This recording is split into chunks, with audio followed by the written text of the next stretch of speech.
you get these guys that I don't consider real media.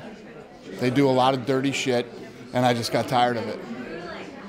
So it had nothing to do with what people were kind of insinuating, that you stopped doing it because of the pending lawsuit with... It's ridiculous. Yeah, ridiculous. Obviously, you've been on this world tour with Jose Aldo and Conor McGregor for quite some days now. It looks like you're having a whale of a time. You know, everyone's come on stage smiling, really talking it up. Can you tell us what have been the best bits, or most enjoyable, most challenging? I mean, they've all been good. You know, to be a part of something like this, you know, is very unique. You know, two totally different personalities, and watching the, you know, this has been a mind game the whole trip. Both guys trying to gain an advantage mentally. It's been awesome, and the fans have been crazy and fun, and we've really had a good time. On the subject of what you said there, sort of psychologically, Aldo's obviously very much your more traditional martial artist. He's come into it with quite a quiet, respectful attitude at the beginning. McGregor's been typically quite loud and outspoken. Do you think that he has really managed to get inside Aldo's psyche, and do you think that's perhaps going to affect the way that he approaches the fight? Do you think he'll be going all out at it? I've seen them both battle mentally during this trip. You know, Conor saying the things he said, and then, you know, then Aldo saying, "You can't. If you lay your hand on me, you touch me, it's gonna be." You know, so they've both been doing it back and forth in their own ways. And I think, to be honest with you, I think Aldo's done a great job when you consider the language barrier that he has to go through a translator. You know, he's done a great job. I think they've both. It's been fascinating to watch them both on this trip. I think in terms of sort of the Irish sports fans, they're known throughout every sport for being loud, outspoken, over the top, and they've really proved that in terms of what's happening with McGregor. But there's a lot of real stars coming out of Ireland in terms of MMA. Certainly someone comes towards the UFC. Do you think Ireland's definitely emerging as one of those nations like Brazil where you're getting some fantastic fighters? Or? Definitely. I mean, yeah.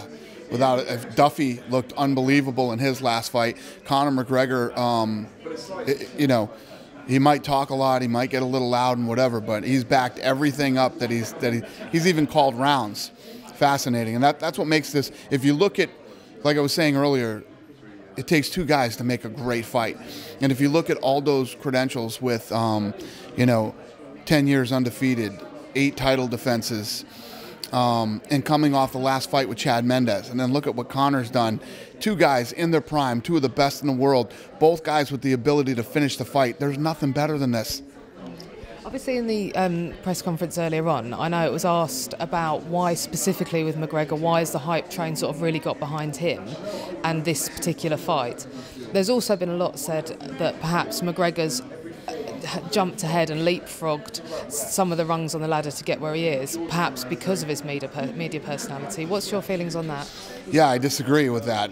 The reality is the reason that he is where he is, he beat Dustin Poirier, who was ranked number 5, and if you look at all the guys up ahead, Chad Mendes lost to Aldo twice, and all the other guys have lost to him.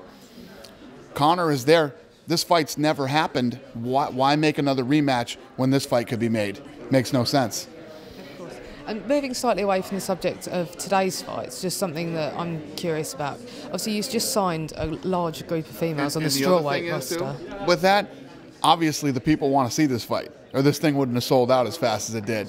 You know, if you think of 16,000 seats, only 2,200 of them were from Ireland. The rest is from people all over the world, so it's obviously a fight that people want to see. So go ahead, we signed a block of women. Yeah, you obviously signed up a large group of strawweights at the same time, and your bantamweight roster's expanding as well. In terms of getting the women's fights regular and sort of keeping everybody active, how do you feel that's progressing? It's doing very well. The 115-pound division is incredible. The 135-pound division is incredible. Ronda Rousey's incredible. We'll call her Joanna Champion. Is unbelievable. I mean, the women's division is booming. The talent that's coming up is mind-boggling. I never saw this part of the sport growing as fast as it is. I certainly remember a few years ago you said that you would never want women fighting in the UFC, and you've obviously come a long way past that now. Do you think it's been advantageous allowing a couple of women's divisions to open up in the UFC? Yeah, it's one of the greatest things we've ever done. You And you have to understand, at the time when I said that, I was still trying to get people to accept the men fighting on TV, let alone women. And nobody, I don't care who you are, nobody would have seen that coming, how fast the women's divisions and how talented these women are. I mean, even people talk about the heyday in women's boxing. They weren't that good. The women weren't that good in the heyday of women's boxing. These women are unbelievable. And then just a bit of a sort of fun for you. Have you got any predictions on the way the Aldo McGregor fight's going to go? I don't. You know, I think if you look at the Chad Mendes fight, when you go after Jose Aldo, when you go after him and try to take him out, that's when he fights his best. And you know that Conor is going to go in and try to take him out. I think the first round of Aldo-Conor could be one of the best rounds you've ever seen. Thank you very much. One more question from us. Obviously, as you can see, we're from WHOATV. Can you tell us one thing recently in the MMA world that's made you say, whoa? Something recently in the MMA world that's made me say, whoa? Yeah.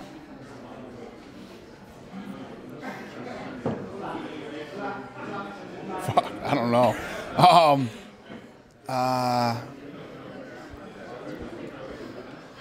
I think that, you know, huh? I think that you know, the growth of the sport continues to blow me away as we move into these different countries. And you know, like I said, we're just coming off the best quarter we've ever had in the history of the company, and the second quarter looks amazing too. I think that the sport itself continues to wow me. Everything from the women's division to Ronda Rousey blowing up and becoming a huge star, this fight with these two, you know, and we still got the John Jones and Anthony Johnson and Weidman and Vitor Belfort. I mean, just this year is wowing me. Definitely a wow compared to last year being a wow. Wonderful. Thank you ever so much for your time. Thank you.